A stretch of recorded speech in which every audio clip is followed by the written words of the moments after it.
Təbii ki, beyin qan dövranını yaxşılaşdırmaq üçün zəlidən istifadə etmək lazımdır. Bir mənalı şəkildə. Yox, tutaq ki, bir insanın hər hansı bir çatışmamazlığı varsa, zəlidən başqa yanaşı olaraq arı zəhərdə istifadə eləsən daha güclü olur. Yox, bir insanda elə bir vəziyyət yaranıb ki, mütləq onun iynə, yəni indi adlarını çəkmirəm dərmanların, təbii onda yanaşı olaraq sistemdə qoymaq məsləhətdir. Çünki mən həkiməm. Onu həkim seçməlidir. Elə olur ki, orada məsləhət görmürsən. Birinin təzyiqi düşmür. Zəli yavaş təsir eləyir. Sən onu kəskin şəkildə salmalısan. Təbii orada sistem qoymalısan. Kimyəvi dərmanlardan istifadə eləməlisən.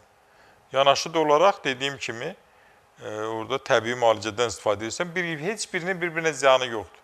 Təbii ki, orada bir dənə ziyanı ola biləcək nədir? Orada qandırıldıcı da verib zəli qoymaq olmaz. Zəli qoyursansa heç bir qandırıldıcı vermirsən. Çünki zəli 6 ay sənin qanını duru saxlayır. Qoymur tromb olsun, infarkt olsun, insult olsun. İkisini bir yerdə eləsən qanaxma ola bilər.